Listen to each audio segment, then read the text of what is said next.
The year is 1945. The war in Europe is ending. And somewhere in the Austrian mountains, an entire German army, tens of thousands of men, tanks, artillery, everything, is on the move. They're not retreating from the Americans. They're retreating toward them.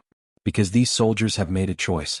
A choice that will define how history remembers the final days of Nazi Germany. They would rather surrender to one specific American general than fall into the hands of anyone else. Not the British. Not the French. Not even other American commanders. One name. One man. Georges Patton. And what's strange is this. Many of these German officers had fought against Patton for years. He had crushed their divisions in North Africa. He had humiliated them in France. He had chased them across half of Europe like a hunter who never stopped. So why would battle-hardened German generals, men trained to despise weakness, men loyal to Hitler until the very end, choose surrender to the one enemy commander who terrified them the most?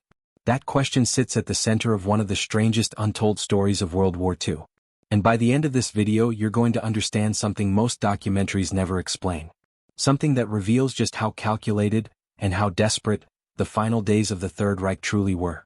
Let's go back. Back to the spring of 1945. Germany is collapsing. Not slowly. Not gracefully. It's collapsing the way a building collapses when the foundation gives out all at once. In the east, the Red Army is advancing like a tidal wave. Cities are burning. Discipline inside German ranks is breaking down.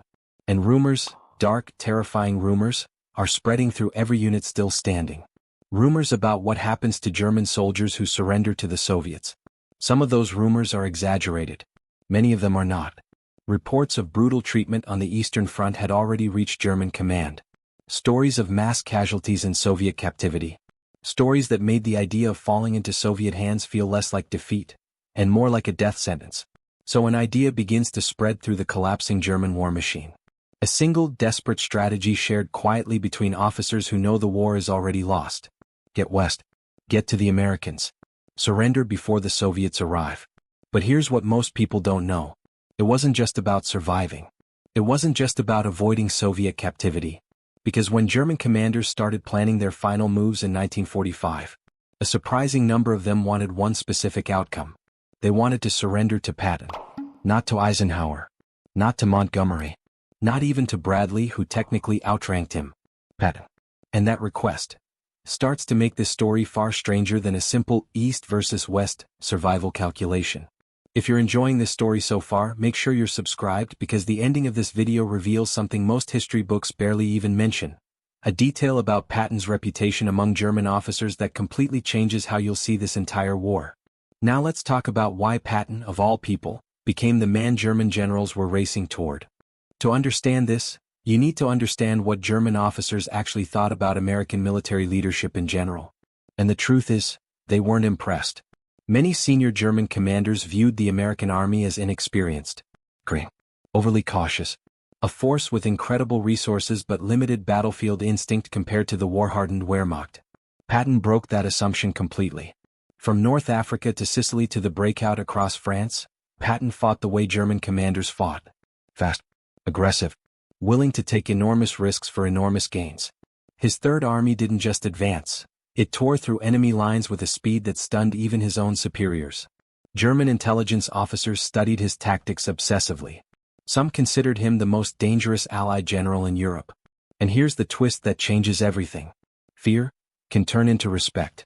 And respect, on a battlefield, can turn into something even more powerful. Trust. Many German commanders believed that if they were going to surrender to an American, Patton was the one who would understand what surrender actually meant on a soldier's terms. Not humiliation. Not chaos. A structured, disciplined process, soldier to soldier. But what happened next shocked even Patton's own staff. As the Eastern Front dissolved, entire German formations began deliberately maneuvering westward, not to escape the war but to reach a very specific stretch of territory. Territory controlled by Patton's Third Army. One case became especially famous. The 11th Panzer Army, a battered but still organized force, found itself trapped between two impossible outcomes. Ahead of them, Soviet forces closing in fast. Behind them, the Americans advancing from the west. The commanding officers made a decision that stunned military historians for decades. They chose to keep fighting the Soviets, just long enough to buy time to reach the Americans. Think about that for a moment. German soldiers, still armed, still organized, continued combat operations against one enemy, purely so they could surrender to a different one. This wasn't cowardice. It wasn't confusion. It was calculation. Cold, desperate calculation. And when this force finally reached American lines, they didn't just quietly hand over their weapons. They asked, specifically, to surrender under Patton's command. Word of this spread fast. Suddenly, other retreating German units began adjusting their routes. Instead of surrendering to the nearest Allied force, some commanders deliberately redirected their men, sometimes marching for extra days, just to end up inside Third Army's territory. Patton's own staff began to notice something unusual happening at surrender points. German officers weren't just giving up. They were requesting him. By name. But here's where the story takes an unexpected turn. Because Patton himself had a complicated, almost contradictory relationship with the very men now seeking him out. He respected skilled military opponents. He'd said as much privately, admiring the discipline and tactical skill of certain German units. But he also despised what the Nazi regime represented. He wasn't sentimental about the war. He wanted total victory, and he wanted it delivered without hesitation. So when German generals arrived expecting some kind of professional courtesy, some of them got exactly that. And others got something very different.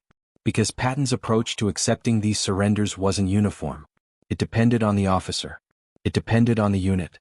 It depended on what those soldiers had done during the war. Some surrenders were handled with surprising formality, almost like something out of an older era of warfare, officer to officer, weapon exchanged with a kind of grim respect. Other units were shown no such courtesy at all. This wasn't chivalry across the board. It was strategy, judgment, and Patton's own complicated code of honor colliding in real time. And underneath all of it was something far bigger than personal reputation.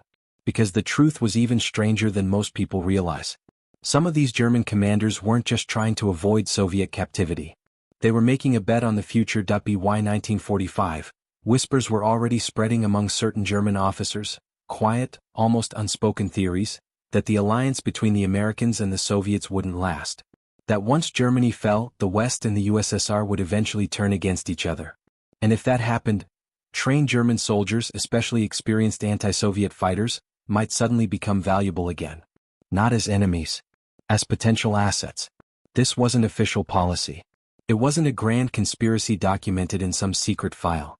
But it was a calculation running quietly through the minds of officers who had spent years fighting and studying the Red Army. If the future held conflict between East and West, surrendering to the Americans wasn't just about survival. It was about positioning. And if you were going to place your bet on the American side of a future confrontation, you wanted to surrender to the general who looked like he'd actually fight the Soviets if it came to that. Patton had a reputation, even among his own allies, for being deeply suspicious of Soviet intentions. He didn't hide his skepticism about Stalin. He didn't hide his belief that the war against communism might not truly be over once Germany fell. Some historians argue that reputation reached German ears. And some German commanders may have believed that surrendering to Patton specifically wasn't just the safest option. It might have been the smartest one. This is the layer of the story that rarely gets told.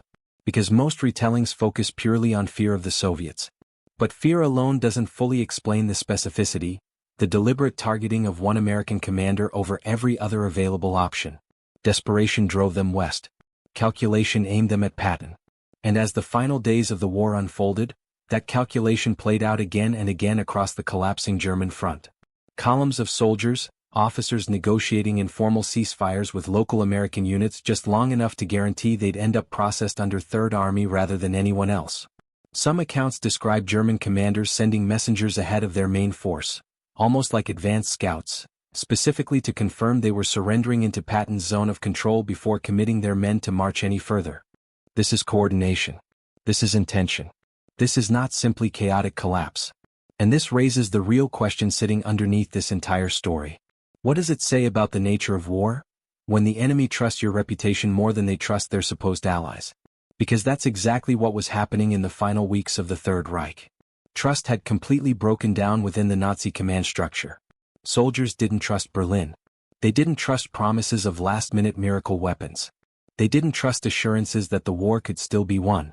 But strangely, many of them trusted Patton to handle their surrender fairly. An enemy commander. A man who had spent years trying to destroy them. chosen over their own collapsing government. That contradiction is the emotional core of this entire story. Not simply, Germans feared the Soviets. Something deeper.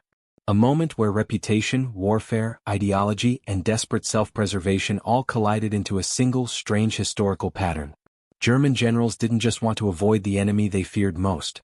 They wanted to surrender to the enemy they respected most. And in the final days of the war, that distinction shaped the fate of tens of thousands of soldiers. By the time Germany's formal surrender arrived in May of 1945, Patton's Third Army had accepted the capitulation of entire armies, vast numbers of prisoners, far beyond what many expected from a single Allied command. Some of these men had marched for days, deliberately extending their retreat, just to end up in the right hands. And Patton himself, a man known for his fierce, aggressive public persona, found himself standing at the center of a strange historical irony. The general once feared as one of the most terrifying commanders in Europe had become, for thousands of desperate German soldiers, the safest option left in a collapsing world. Not because he was gentle. Because he was known. Because he was respected.